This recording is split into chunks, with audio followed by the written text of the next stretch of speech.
ইয়া আইয়ুহাল্লাযীনা আমানু লা তুলহিকুম আমওয়ালুকুম ওয়ালা আওলাদুকুম আন যিকরিল্লাহ ওয়া মান ইয়াফআল যালিকা ফাউলাইকা হুমুল খাসিরুন। আল্লাহ রাব্বুল আলামিন বলেন, বান্দা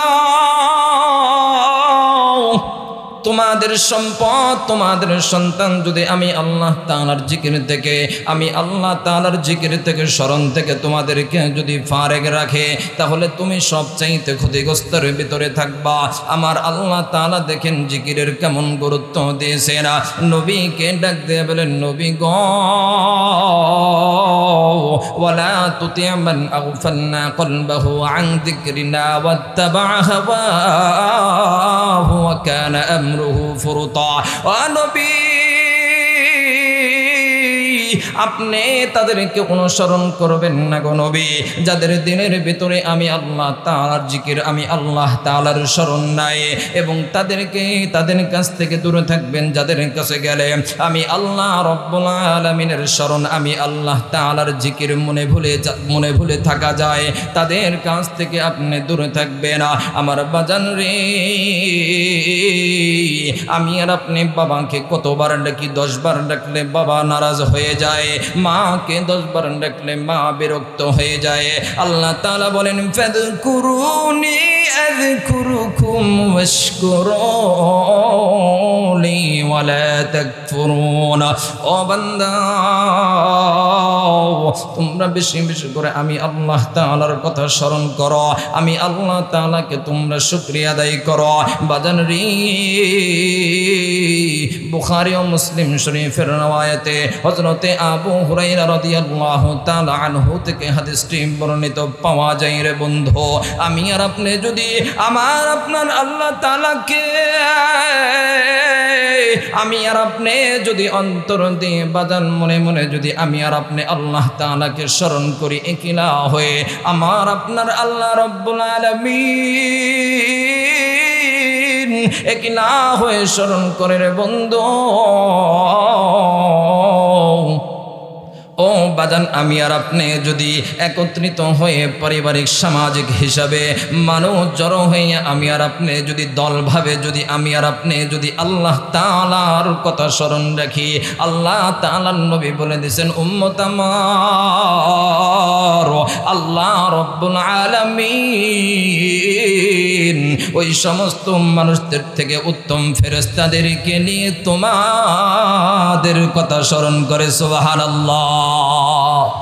এই জন্য বাজান আমার একবার কি বলা যায় না, আল্লাহ বলে ডাক দেওয়া যায় না, মহব্বতের সাথে আল্লাহকে ডাক দিন আল্লাহ। এ বাজান জোর দিয়ে বলতে হবে আল্লাহ। এ বন্ধু আমার, জিকিরের গুরুত্ব বোঝাইতে যাইয়া বাদান আমি আর আপনি আমি আপনাকে 2টা হাদিসের কথা বলবো। এ বন্ধু, সুনানে তিরমিজির মধ্যে এই হাদিসটা বর্ণিত আছে রে বাবা। আল্লাহ নবী সাল্লাল্লাহু আলাইহি ওয়াসাল্লামের কাছে এক সাহাবী এসে বলল, নবী গো, আন আকসারি মা ইউদখিলুন নাসাল জান্নাতা, মানুষ কোন আমলের কারণে মানুষ বেশিরভাগ মানুষ জান্নাতে যাইবে? আল্লাহ তাআলার নবী ডাকতে বলেন, সাহাবী فقال تقوى الله, 1 নম্বর হলো তাকওয়া আল্লাহ, আল্লাহ তাআলার ভয়ভীতি। 2 নম্বর হলো হুসনুল খুলুক। 2 নম্বর হলো ভালো আখলাক চরিত্রওয়ালা। আমার বাজান, সাহাবী আবার প্রশ্ন করলেন, আন আকসারি মা ইউদখিলুন নাসান নার, ও নবী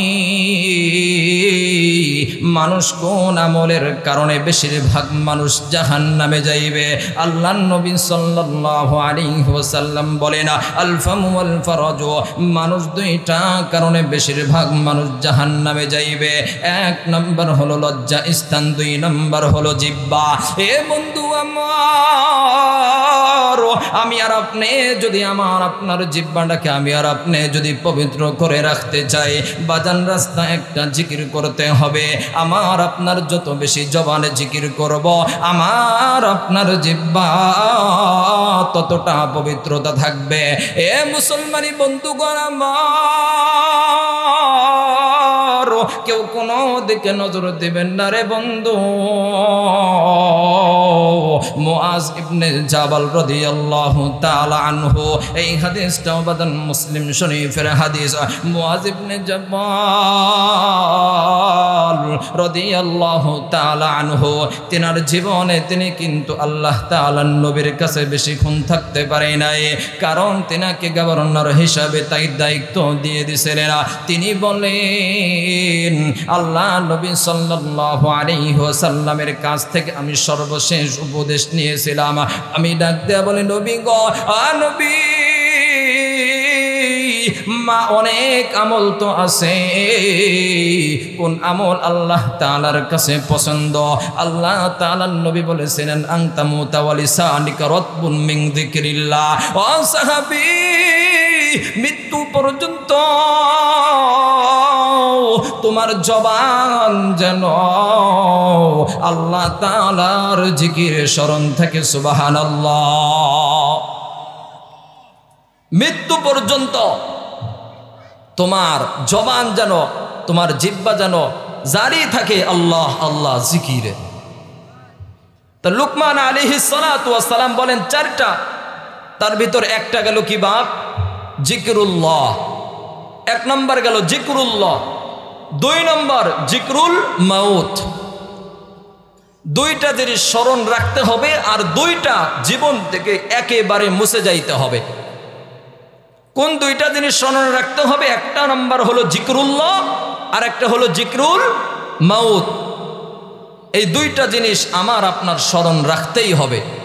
বাপজান, কষ্ট হইতেছে? কষ্ট হইতেছে না তো? লিল্লাহি তাকবীর। জিকরুল মাউত, মৃত্যুর পরিচয়টা কি? মুহাদ্দিসিনে মুফাসসিরিনে কেরাম বলেন, মানুষের রুহু, মানুষের দেহ থেকে রুহু বিচ্ছেদ হওয়ার পর ইহকালের ইতি ঘটে, পরকালের সূচনা তৈরি হয়, এটাই মৃত্যু। এই মৃত্যু থেকে আমি আর আপনি কেউ রেহাই পাবো না। কুল্লু নাফসিন যায়িকাতুল মাউত ওয়া ইন্নামা তুওয়াফাউনা উজুরাকুম ইয়াওমাল কিয়ামাহ।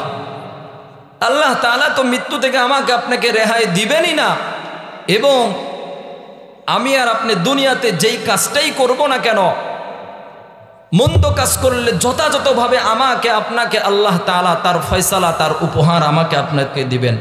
ঠিক তেমনি ভালো কাজ করলে আল্লাহ তাআলা যথাযথভাবে আল্লাহ তাআলা সেই প্রতিদান দিবেন, কিঞ্চিত পর্যন্ত এদিক সেদিক হবে না। আল্লাহ সুবহানাহু ওয়া তাআলা কুরআনুল কারীমে আরো এক জায়গায় বলেন, কুল ইন্নাল মাউতাল্লাযী তাফিররুনা মিনহু ফাইন্নাহু মুলাকীকুম সুম্মা তুরাদ্দুনা ইলা আলিমিল গায়বি ওয়াশ শাহাদাহ ফায়ুনাব্বিউকুম বিমা কুনতুম তা'মালুন। আল্লাহ তাআলা বলে দিয়েছেন, নবী গো, দুনিয়ার সফরের জন্য মানুষকে সাজগোজ করতে হয়, মানুষকে ইচ্ছা করতে হয়, মানুষকে নির্দিষ্ট জায়গায় যাওয়ার জন্য নির্দিষ্ট যানবাহনে উঠতে হয়। কিন্তু নবী, আখিরাত এমন একটা সফর, যেই সফরের জন্য মানুষকে সাজগোজ করতেও হবে না, মানুষকে ইচ্ছা করতেও হবে না, মানুষকে নির্দিষ্ট জায়গায় যাওয়ার জন্য নির্দিষ্ট যানবাহনে উঠতেও হবে না। মানুষদের হাজার অনিচ্ছা কারণ থাকা সত্ত্বেও তার দোয়ালে মৃত্যু নামক সফর পৌঁছে যাবেই যাবে। আমি আর আপনি মৃত্যু থেকে রেহাই পাবো না। এবং আমার আপনার মৃত্যু কখন হবে, কোথায় হবে, একমাত্র একজন ছাড়া কেউ জানে না। তিনি কে? একটু আওয়াজে বলবেন, আওয়াজে বলা চাই, তিনি কে? আল্লাহ। আল্লাহ ছাড়া এই কথা কেউ জানে না। আল্লাহ রব্বুল আলামিন কুরআনুল কারীমে বলেন, ইন্নাল্লাহা ইনদাহু ইলমুস সাআতি ওয়া ইউনাজ্জিলুল গায়থা ওয়া ইয়ালামু মা ফিল আরহাম ওয়া মা তাদরি নাফসুম মাযা তাকসিবু গাদা ওয়া মা তাদরি নাফসুম বিআইয়ি আরদিন তামুত ইন্নাল্লাহা আলীমুন খবীর। আল্লাহ রাব্বুল আলামিন কিয়ামত কবে সংঘটিত হবে, কোথায় হবে, এই গানটা আমার আল্লাহ তাআলার কাছে আছে। আল্লাহ তাআলা ছাড়া এই কথা আর কেউ জানে না রে বাজান। আগামীকাল কোথায় বৃষ্টি বর্ষিত হবে একমাত্র আমার আল্লাহ তাআলা ছাড়া আর কেউ জানে না, একমাত্র আমার আল্লাহ তাআলা ছাড়া কেউ জানে না। মায়ের গর্ভে কি সন্তান আছে একমাত্র আমার আল্লাহ তাআলা ছাড়া আর কেউ জানে না। এখন বলতে পারেন হুজুর কত ডাক্তারের কাছে আমরা যাই, এমবিবিএস ডাক্তার বলে দেয় এই সন্তান মায়ের গর্ভে সন্তান ছেলে না মেয়ে। আমি আপনাদের কাছে বলতে চাই বাজান আমার, আমি আপনাকে কাছে বলতে চাই আপনি সেই এমবিবিএস ডাক্তারকে বলবেন, ডাক্তার ভাই আমার এই সন্তান ফর্সা আনা শ্যামলা আনা কালা হবে, আমার এই সন্তান হারাম রোজগার করবে নাকি হালাল রোজগার করবে, আমার এই সন্তান মুমিন হবে না মুনাফিক হবে। ও বাজান আমার ডাক্তার এমবিবিএস বলতে পারবে না, কারণ এই গানটা একমাত্র কার কাছে আছে, একমাত্র আমার আল্লাহ তাআলার কাছে আছে। বাজান রে আমার আপনার মৃত্যু কখন হবে, কোথায় হবে, একমাত্র আমার আল্লাহ তাআলা ছাড়া আর কেউ জানে না। আমার আল্লাহ তাআলা ছাড়া জানে আমার আপনার মৃত্যু কখন হবে, কোথায় হবে, কেউ জানে না।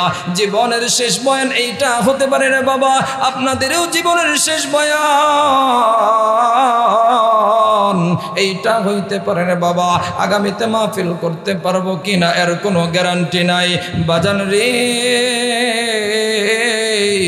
মানুষ কত দূরে কত কিছুই না মনে করে দেখেন, মানুষ কত কিছু ইঞ্জিনিয়ার বিজ্ঞানী কত কিছু সৃষ্টি করেছে রে বাবা, কিন্তু বন্ধু আমার মানুষের কখন মৃত্যু হবে, কোথায় মৃত্যু হবে একমাত্র মানুষও জানে না, আল্লাহ তাআলা ছাড়া রে বাবা।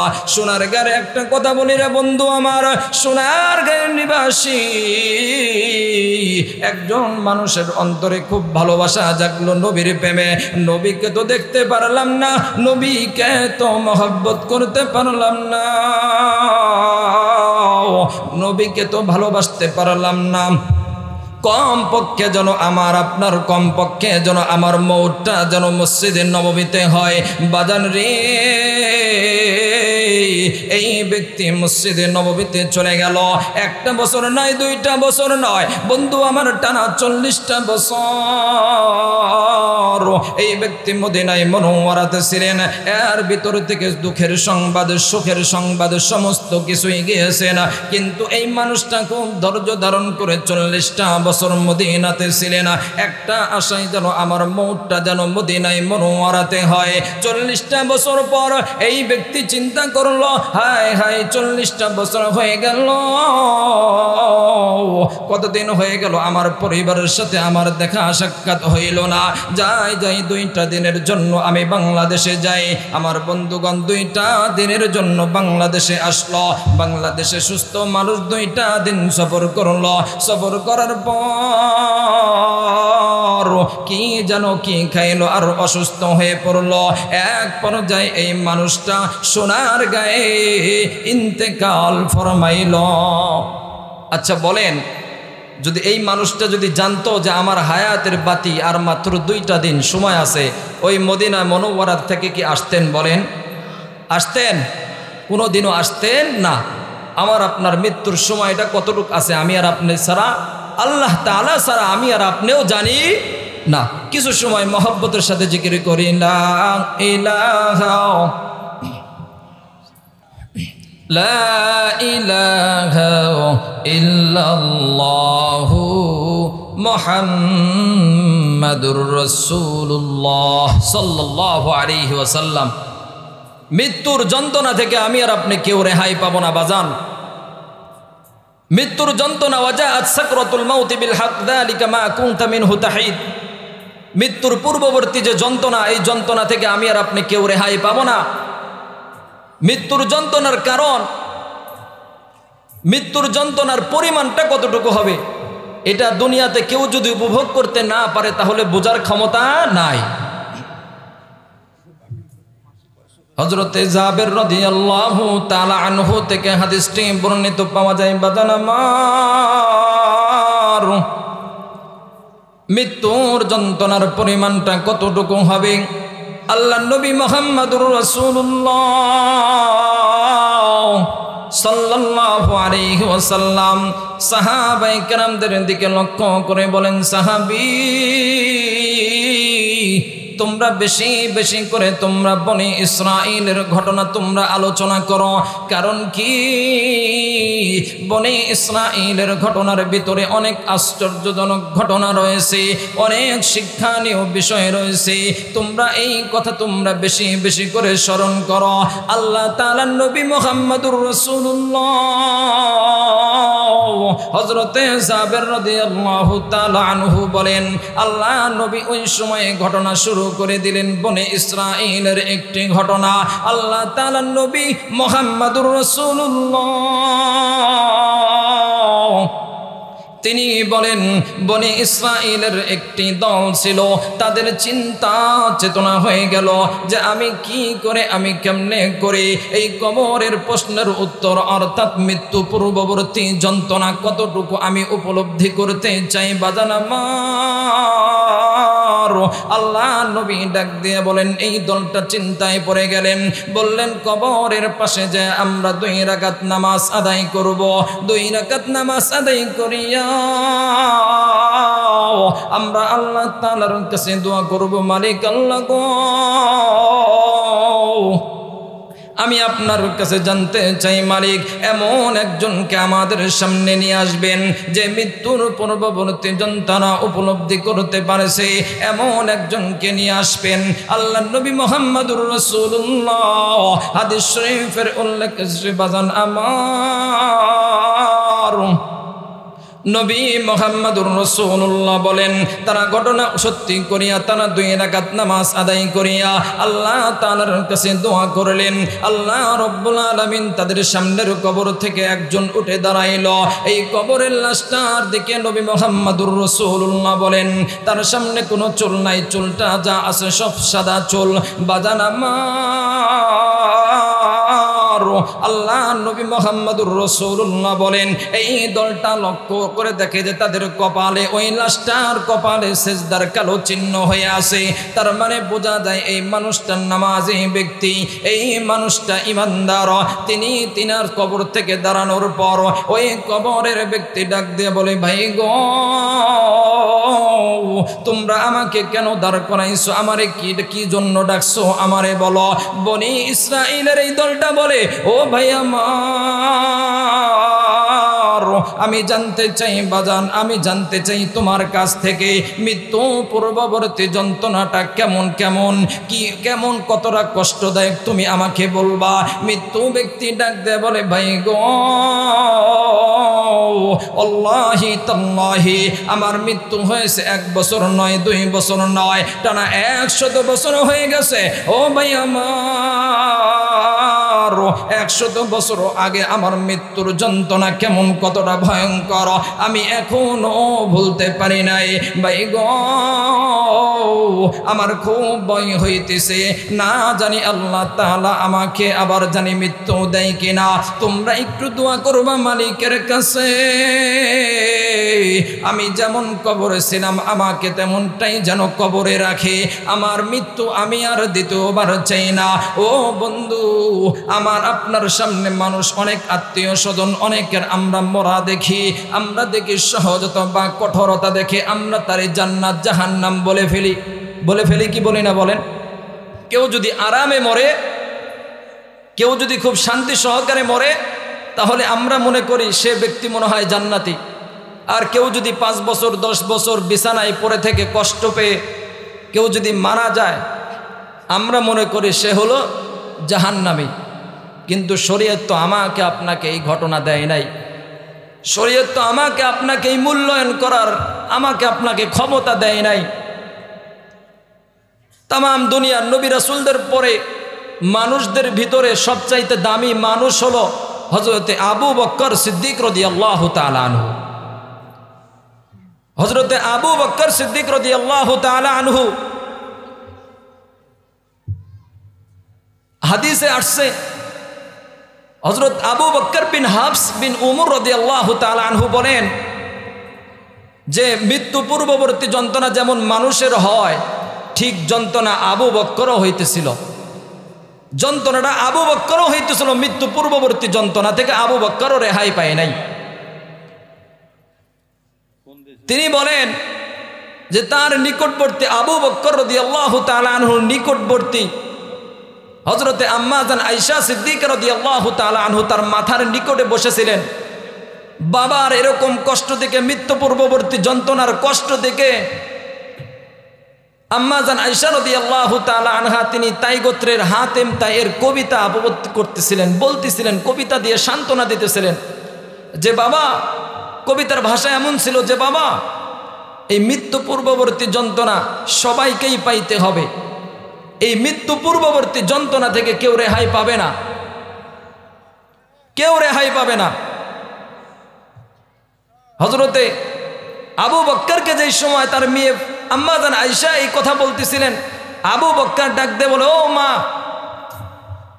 হাতেম তাইয়ের কবিতা তো আমাকে তোমাকে বলতে হবে না, স্বয়ং আল্লাহ তাআলাই বলে দিয়েছেন কোরআনুল কারীমে যে এই মৃত্যু পূর্ববর্তী যন্ত্রণা থেকে কেউ রেহাই পাবে না, কেউ রেহাই পাবে না।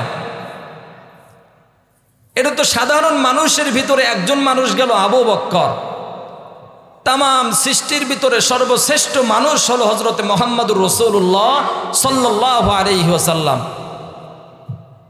বুখারী শরীফের হাদিস, হযরতে আম্মা জান আয়েশা সিদ্দিকা রাদিয়াল্লাহু তাআলা আনহা বলেন, আল্লাহ তাআলার নিয়ামতের চাইতে সবচাইতে বড় নিয়ামত আল্লাহ তাআলা আমাকে দিয়েছেন। আল্লাহ তাআলার নবী যেদিন এই দুনিয়া থেকে বিদায় নিয়ে চলে যায়, আল্লাহ তাআলার নবী যেদিন এই দুনিয়া থেকে বিদায় নিয়ে চলে যায়, সেই দিন আর কাউ কোথায় দুনিয়ার কোথাও আল্লাহ তাআলার নবী পয়গম্বর বিদায় নেয় নাই।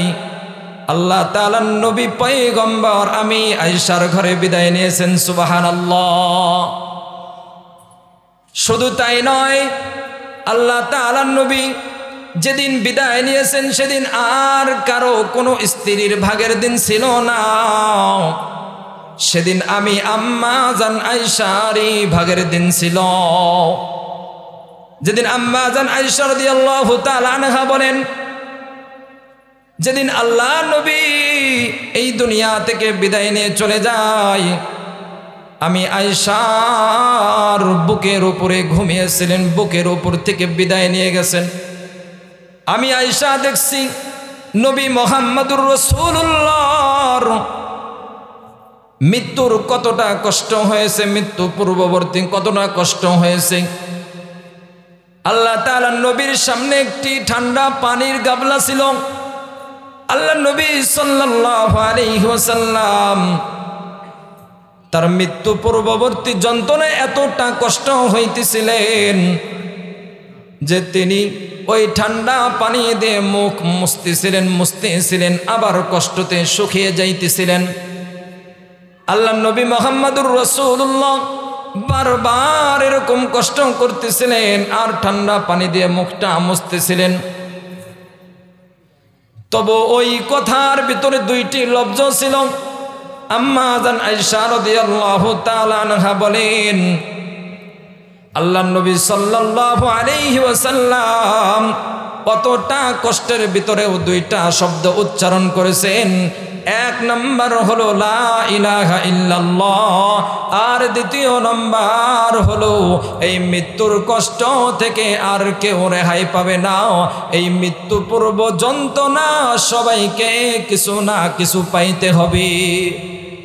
হযরতে ফাতেমা রাদিয়াল্লাহু তাআলা আনহা বলেন, হযরতে ফাতেমা আম্মা জান আয়েশা রাদিয়াল্লাহু তাআলা আনহার পাশে ছিলেন। বাবার মৃত্যু পূর্ব যন্ত্রণা দেখে ফাতেমা আমি আর সহ্য করতে পারে না রে। হযরতে ফাতেমা বাবার কষ্ট সহ্য করতে না পেরে তিনি বলতেছেন, হায় হায়, আমার বাবা দুনিয়াতে সারা জীবন কষ্ট করে গেল, আজও মৃত্যুর সময় আমার বাবার কষ্ট কইতে হইতেছে।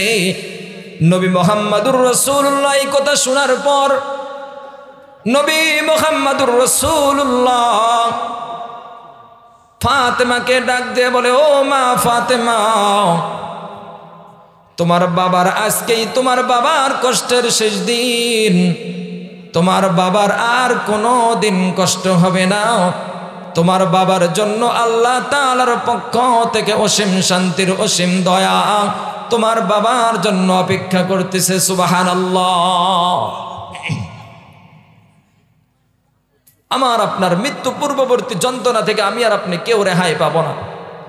পক্ষান্তরে দেখবেন কোনো মুমিন ব্যক্তি যদি মৃত্যু হয়, যদি কোনো কষ্ট হয়, তাহলে আমরা মনে করি এ নামাজ পড়লো তো কি লাভ হইল, হে তো জাহান্নামী।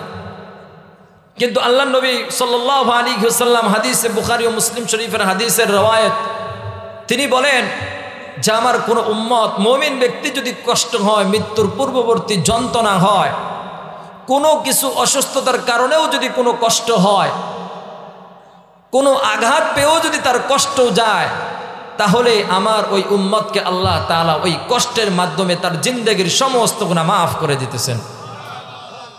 যদি তার জিন্দেগির গুনাহ যদি না থাকে, আল্লাহ তাআলা তার জান্নাতের মাকাম আরো উচ্চতা করে দিতেছেন। সুবহানাল্লাহ। পক্ষান্তরে দেখবেন কোন বেঈমান অমুসলিম, কোন মুনাফিকদের দেখবেন মৃত্যুর সময় কষ্টটা খুবই কম হয়, মৃত্যুর সময় কষ্টটা খুবই কম হয়। আমরা তখন কি মনে করব সে জান্নাতি? না, আল্লাহ তাআলা বলেছেন, মান কানা ইউরিদুল আজলাতা আজ্জালনা লাহু ফিহা মা নাশাউ লিমান নুরিদু সুম্মা জাআলনা লাহু জাহান্নাম ইয়াসলাহা মাযমুমান মাদহুরা। তোমরা তাদেরকে দেখে এমন কথা মনে করো না, কারণ তারা অমুসলিম, তাদের তো ফলাফল আমি আল্লাহ তাআলা দুনিয়াতেই দিয়ে দিব।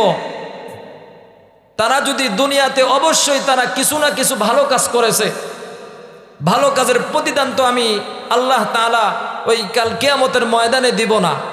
তাদের প্রতিদান, তাদের মৃত্যু যন্ত্রণা থেকে তাদেরকে আমি কষ্ট খুবই কম দিয়ে তাদের প্রতিদান আমি দুনিয়াতেই দিয়ে তাদের কেচ্ছা আমি খতম করে দিই। এই জন্য আমি আর আপনি এই মৃত্যু থেকে, মৃত্যুর পূর্ববর্তী যন্ত্রণা থেকে আমি আর আপনি কেউ রেহাই পাবো না।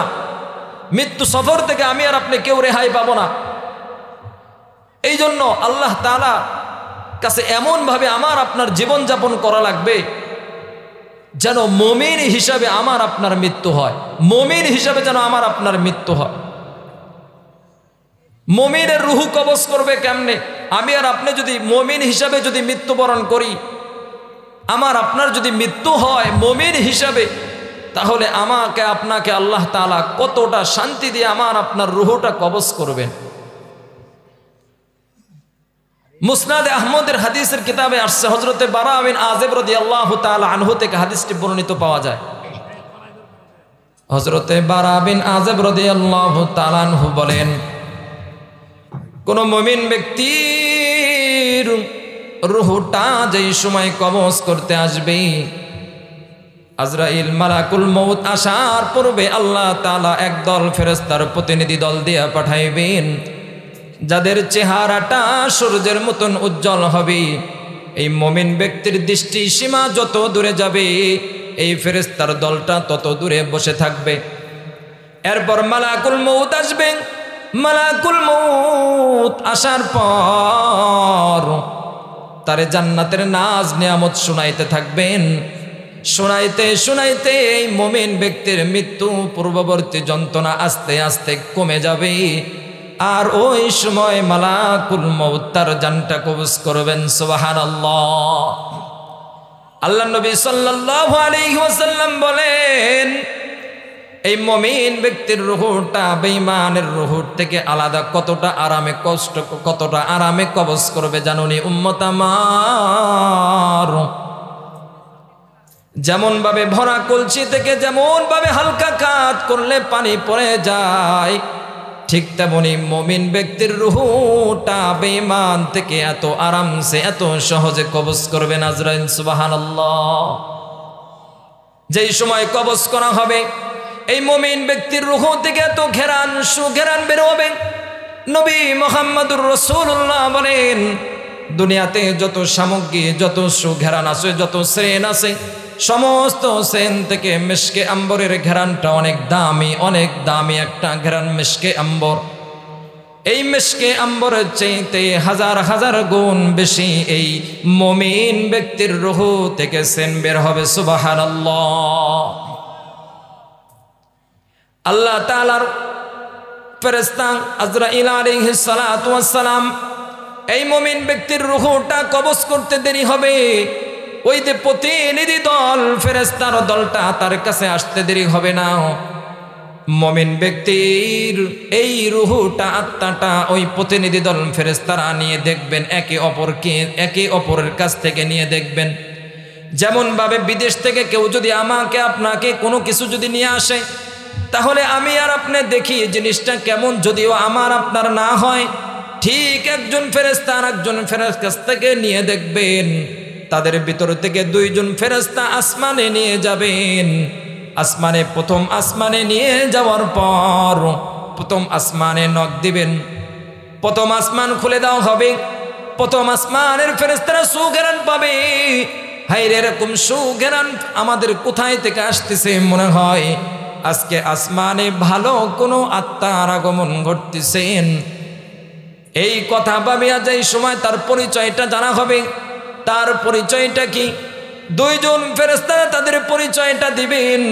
আল্লাহর নবী মুহাম্মদুর রাসূলুল্লাহ বলেন, তাদের পরিচয়টা দেওয়া হবে সবচেয়ে ভালো পরিচয়, যেই পরিচয়টা, যেই নামে মানুষ একে অপরকে শ্রদ্ধা করত, যেই পরিচয়ে মানুষ তাকে শ্রদ্ধা করত, মানুষ তারে সম্মান করত, মানুষ তারে ভালোবাসত, এমন একটি পরিচয় তাকে দেওয়া হবে। অমুক মুসল্লি সাহেব, অমুক হাজী সাহেব, অমুক মুফতি সাহেব, এমন পরিচয়টা দেওয়া হবে।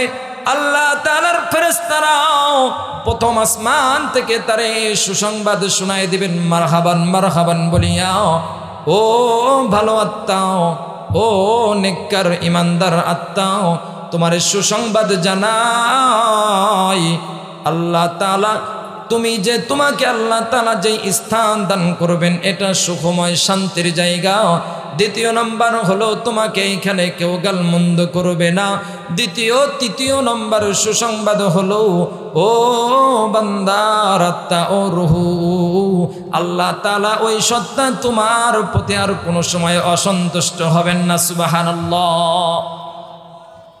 প্রথম আসমান থেকে দ্বিতীয় আসমানে নিয়ে যাওয়া হবে। দ্বিতীয় আসমানে ও ফেরেশতারা এরকম প্রশ্ন সওয়াল জবাব দিবেন, তার সুসংবাদ শোনাই দিবেন। তৃতীয় থেকে চতুর্থ, পঞ্চম, ষষ্ঠম, সপ্তম আসমান একদম আরশে আজিমের কাছে নিয়ে যাবেন। আল্লাহ তাআলা এই আত্মাটাকে দেখে আল্লাহ তাআলা ফেরেশতাদেরকে নির্দেশ দিয়ে দিবেন, হে ফেরেশতারা, তোমরা আমার এই নেককার বান্দার, ইমানদার বান্দার নাম তোমরা সিজ্জিন নামক, ইল্লিয়ান নামক খাতায় তোমরা লিখে রাখো। ইল্লিয়ান এমন একটা খাতা, যেই খাতার ভিতরে যাদের লিস্ট থাকবে, তাদের নাম থাকবে, তারাই হবে জান্নাতি। সুবহানাল্লাহ।